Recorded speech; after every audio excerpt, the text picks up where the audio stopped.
Bharatiya Janata party ने, हमारी मोदी योगी सरकार ने जिस तरीके से मुसलमानों के ठोस विकास के लिए ग्राउंड पे काम किया है, ये जो उपचुनाव में जीत है, ये उस विकास, उस विश्वास की जीत है। समाजवादी पार्टी कभी भी देश का, प्रदेश का विकास नहीं चाहती, समाज का विकास नहीं चाहती। अगर सही में मुसलमानों के सच्ची हितैषी अगर विपक्ष है तो उसको भी वक्फ संशोधन अधिनियम पे मोदी सरकार के साथ आना चाहिए। कि संपत्ति ये मुस्लिम समाज के डेवलपमेंट के लिए इस्तेमाल होनी चाहिए, एकदम बात क्रिस्टल क्लियर है। हमारे साथ उत्तर प्रदेश सरकार में मुस्लिम वक्फ और हज राज्य मंत्री दानिश आज़ाद अंसारी हैं। हम बात करते हैं, आज से संसद सत्र शुरू होने जा रहा है जिसमें वक्फ संशोधन बिल सहित करीब 16 अधिनियम बिल पेश किए जाएंगे। उस पर बात करने के लिए हैं, ये वक्फ बिल संशोधन बिल पेश किया जा रहा है, इसको किस तरह से देखते हैं? विपक्ष इस पर लगातार सवाल उठाता है। देखिए, वक्फ संशोधन अधिनियम जो है, ये निश्चित तौर पे आम मुसलमानों के डेवलपमेंट के लिए बहुत ज़रूरी है। जो वक्फ की जो संपत्ति है, जिस पे अवैध कब्जे हो रहे हैं, निश्चित तौर पे उससे अवैध कब्जे मुक्त होने चाहिए। वक्फ की प्रॉपर्टीज़ का प्रॉपर डॉक्यूमेंटेशन होना चाहिए, उसकी प्रॉपर ऑडिटिंग होनी चाहिए। वक्फ की संपत्तियों पे जो है स्कूल, कॉलेज, हॉस्पिटल्स बनने चाहिए, जिससे आम गरीब पिछड़े मुसलमानों को जिससे फ़ायदा मिले। तो इन तमाम सकारात्मक तरीके से जो ये संशोधन लाया गया है, इससे आम मुसलमानों को सीधा लाभ मिलेगा। और निश्चित तौर पे विपक्ष को भी, अगर वो मुसलमानों का अपने आप को हितैषी बताती है, तो अगर सही में मुसलमानों के सच्ची हितैषी अगर विपक्ष है, तो उसको भी वक्फ संशोधन अधिनियम पे मोदी सरकार के साथ आना चाहिए। अब इसको किस तरह से देखते हैं? अधिनियम में क्या क्या संशोधन की उम्मीद जताई जा रही है आपको? क्या देखिए, ज्वाइंट पार्लियामेंट्री कमेटी जो बनी थी, उसने पूरे देश के हर प्रदेश में जाके, चाहे मुस्लिम समाज के धर्मगुरु हों, तमाम मुस्लिम समाज के स्कॉलर्स हों, सबसे बातचीत की और सब ने एक मत में ये कहा है कि सकारात्मक संशोधन वक्फ बोर्ड में होने चाहिए। वक्फ बोर्ड में जो है जो महिलाएं हैं उनका पार्टिसिपेशन बढ़ना चाहिए, जो पिछड़े पसमानदा मुसलमान हैं उनका पार्टिसिपेशन बढ़ना चाहिए। और यकीनन हम सकारात्मक तरीके से वक्फ की संपत्तियों को तरीके से मुस्लिम समाज के लिए, डेवलपमेंट के लिए इस्तेमाल हो, उनके विकास के लिए इस्तेमाल हो, उनके बेहतर भविष्य के लिए इस्तेमाल हो। ये हमारी मोदी सरकार की सोच है और हम उस सोच पे ईमानदारी से आगे बढ़ रहे हैं।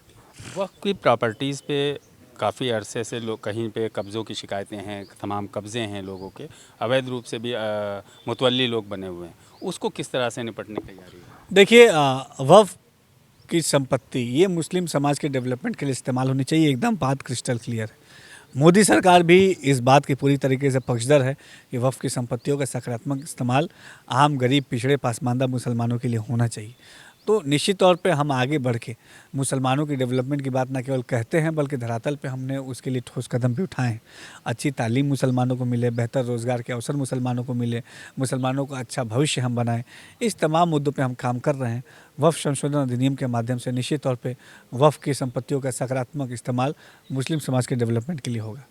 अभी मदरसा एक्ट के फेवर में भी सुप्रीम कोर्ट का फैसला आया था, उसको किस तरह से आप देख रहे थे? माननीय सुप्रीम कोर्ट का जो दिशा निर्देश है, उत्तर प्रदेश की सरकार उस दिशा निर्देश को देखते हुए जो भी सकारात्मक कदम मदरसा शिक्षा के लिए उठाए जाने चाहिए, वो ज़रूर उठाएगी। हाल में चुनाव संपन्न हुए हैं, अच्छा प्रदर्शन किया है योगी आदित्यनाथ के फेवर में, यहाँ 9 में से 7 सीटें जीती है और महाराष्ट्र में सरकार बनाने जा रही है। इसको किस तरह से देखते हो? मुस्लिम्स ने भाजपा की तरफ मूव हुआ है, कितना सपोर्ट मिला है इसको? देखिए, पूरी तरीके से इस उपचुनाव में आप देखेंगे तो आम मुस्लिम समाज के लोगों ने बढ़ चढ़ के भारतीय जनता पार्टी की नीति और नीयत पे भरोसा जताया है, भारतीय जनता पार्टी को गले से लगाया है। और भारतीय जनता पार्टी ने, हमारी मोदी योगी सरकार ने जिस तरीके से मुसलमानों के ठोस विकास के लिए ग्राउंड पे काम किया है, ये जो उपचुनाव में जीत है, ये उस विकास, उस विश्वास की जीत है।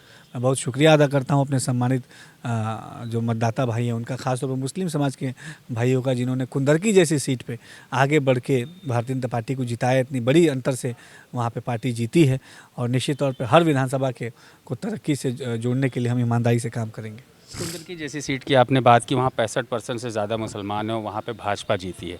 अखिलेश यादव का कहना यह है कि वहाँ पे हमारे मतदाताओं को वोट नहीं डालने दिया गया, 13% से ज़्यादा हमारा मतदान नहीं हुआ, जबकि भाजपा का 90%, जिन पे भाजपा का वोटर था, 90% वोट पड़ा है। उसको, अखिलेश यादव के बयान को किस तरह? देखिए, समाजवादी पार्टी जब भी हारती है तो हार का ठीकरा कभी ईवीएम पे, कभी आयोग पे, कभी प्रशासन पे फोड़ती है। समाजवादी पार्टी को एक सिरे से जनता ने नकार दिया है। ख़ासतौर पे मुस्लिम समाज ने ये जान लिया है, ये समझ लिया है कि समाजवादी पार्टी केवल और केवल अपने निजी राजनीतिक स्वार्थ के लिए, अपनी राजनीतिक रोटियां सेकने के लिए जनता का ध्यान भटका के और ये तमाम इस तरह की बातें कर रही है। समाजवादी पार्टी कभी भी देश का, प्रदेश का विकास नहीं चाहती, समाज का विकास नहीं चाहती। वो केवल और केवल अपनी राजनीतिक विकास के बारे में सोचती है। मिल्कीपुर विधानसभा की बात करें तो हालांकि कोर्ट का रोक है, आज उस पर सुनवाई होनी है। क्या लगता है मिल्कीपुर आप किस तरह से रणनीति है आपकी जीतने की? देखिए मामला कोर्ट में है। जब वहाँ उपचुनाव होंगे कोर्ट के आदेश के बाद, दिशा निर्देश के बाद, तो निश्चित तौर पे हम मिल्कीपुर में ऐतिहासिक जीत हासिल करने जा रहे हैं। क्योंकि इस 9 जो उपचुनाव हुए उसमें आप देखिए कि आम जनता ने पूरी तरीके से करहल जैसी सीट पे हमने इतना अच्छा प्रदर्शन किया। भले हम वहाँ पे हमें सफलता नहीं मिली, लेकिन करहल में आप देखिए, सीसामऊ में आप देखिए, इन तमाम जगहों पे जो 2 जगह हम सफलता मिली, लेकिन वहाँ भी बढ़ चढ़ के भारतीय जनता पार्टी को वोट मिले हैं। मिल्कीपुर में भी हम पूरी मजबूती के साथ लड़ेंगे और जीतेंगे। दानिश आज़ाद अंसारी मुसलमानों को भाजपा के साथ जोड़ने के लिए क्या रणनीति कर रहे हैं? देखिए, कोई रणनीति किसी को हमारे समाज को जोड़ने के लिए हम कोई रणनीति नहीं अपनाते। हमारे प्रधानमंत्री मोदी जी ने, मुख्यमंत्री योगी आदित्यनाथ जी ने हमेशा कहा है कि हमें ग्राउंड पे रह के जनता के विकास के लिए, जनता के भले के लिए, समाज की उन्नति के लिए काम करना है। हम ग्राउंड पे रह के अपने मुस्लिम समाज के डेवलपमेंट के लिए काम करते हैं, उनके तालीम के लिए काम करते हैं, मदरसा एजुकेशन की बेहतरी के लिए काम करते हैं, मुस्लिम नौजवानों को रोज़गार से जोड़ने के लिए काम करते हैं, और ये तमाम जो सकारात्मक मुद्दों के लिए हम काम करते हैं। मुसलमानों का जो विश्वास है आज भारतीय जनता पार्टी पे, मोदी योगी सरकार पे बढ़ रहा है, और हम ईमानदारी से मुस्लिम समाज को डेवलपमेंट से जोड़ने के लिए काम कर रहे हैं।